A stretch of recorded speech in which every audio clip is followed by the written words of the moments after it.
안녕하세요. 김남 사범입니다.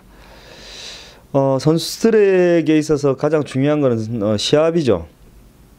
시합이 있어야지 본인이 혹독한 트레이닝을 할 어떤 동기부여가 생깁니다. 신극진에서는 다양한 시합을 많이 준비를 했었는데 지금은 약간 정체기에 빠져 있는 것 같아요. 그래서 올해는 어떻게든 조직체를 잘 정비를 해서 내년부터 좋은 시합을 열도록 노력을 하겠습니다.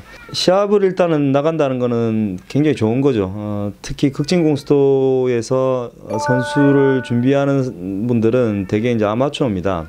학생이거나 아니면 사회인이거나 직장인 또는 자기 일을 하는 자영업을 하는 분들이 이제 많죠. 그분들이 이제 왜 시작하게 되냐면은 처음에는 그런 생각이 없다가 본인이 스스로 강해지기 시작하면은 어떤 테스트를 하고 싶어지는 거죠. 그리고 테스트를 하기 위해서 또 준비하는 어떤 과정이 자기한테 상당히 도움이 되기 때문에 되도록이면은 시합을 권유하는 지도자들이 그걸 왜 권유를 하는지 에 대해서 좀 알아줬으면 좋겠습니다. 그냥 사범이 왜 내한테 자꾸 시합을 권유를 할까라는 그런 생각보다는 왜 권유를 해서 이 사람한테 내한테 어떤 덕이 되는지 이런 거에 대한 생각을 한 번 더 했으면 좋겠고요. 선수들은 일단 좀 긴 시간의 어떤 준비 과정을 거쳤으면 좋겠습니다. 국내는 일단 다양한 어떤 환경적인 어떤 상황적인 요소 때문에 선수 생명이 상당히 짧습니다.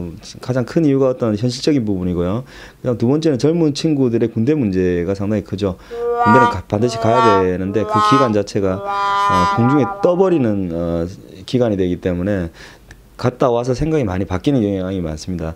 근데 만약에 긴 시간 동안 준비를 하신다면은 적어도 10년 정도의 기간을 보시고 세계대회를 한 번, 두 번 정도 4년에 한 번씩 열리니까 나간다고 생각을 하고 준비를 하시는 게 좋은 성적을 낼 수 있는 어떤 하나의 방법이라고 생각합니다. 그리고 국내에서는 저희 같은 이제 은퇴를 한 나이가 들어서 은퇴를 한 경우도 있고 피치 못하게 은퇴하신 지도자분들은 좋은 시합을 많이 만들어주는 게 좋겠죠. 그렇게 좋은 시합을 많이 만들어주고 그 선수가 아마추어 선수지만은 결국은 현실적인 부담을 가지지 않는 뒤에 든든한 어떤 백그라운드를 만들어주는 것이 상당히 중요합니다. 그 백그라운드가 결국은 조직체인데요.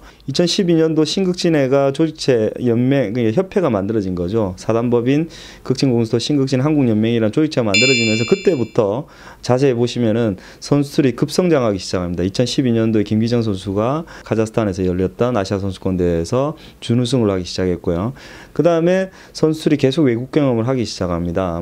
콜라룸푸르에서 열렸던 아시아 선수권대회에서는 정의연 선수나 아니면은 최재준 선수 같은 경우는 입상을 또 하게 되죠. 그리고 또 입상을 하지만 우승은 하지 못했습니다. 우승 못했던 이유가 결국 카자흐스탄이나 어떤 중앙아시아의 강호들 앞에서 결국 무릎을 꿇게 됐죠.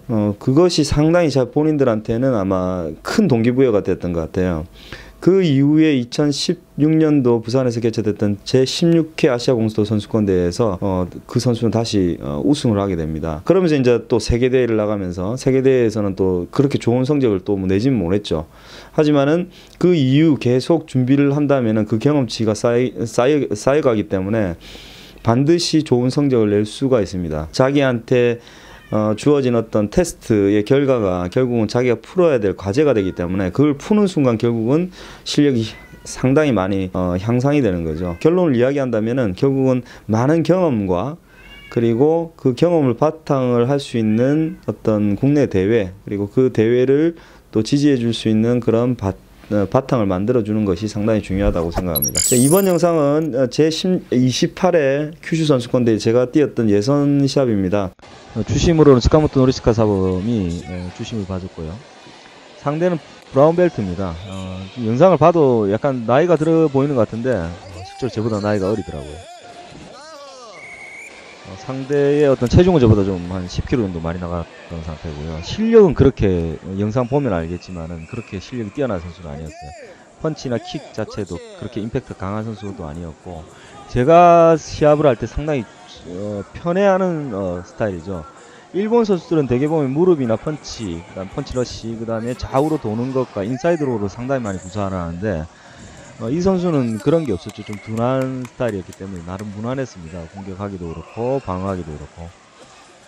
그래서 여기서 말씀드리고 싶은 거는 일본 선수들이 단점은 뭐냐면 너무 자잘한 공격에 많이 치중을 한다는 거죠. 큰 기술이 많이 없고 그런 부분에서는 저는 단점이라고 생각하는데 인사이드로나 무릎의 공격 그리고 좌우로 움직이는 부분에 대한 것은 상상을 뛰어넘을 정도로 잘합니다. 그리고 거기에 대한 소소한 어떤 노하우가 아주 많이 축적되어 있기 때문에 그런 부분에서는 일본 선수들의 특히 단신들의 영상을 보면서 배우시는 게 상당히 좋고요.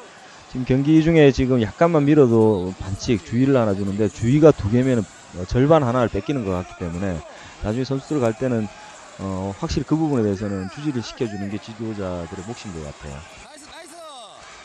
2분이란 시합이 길면 길고 짧으면 굉장히 짧거든요. 그래서 저번 편에도 말씀드렸다시피 시간 배분에 대해서 항상 신경을 써야 됩니다.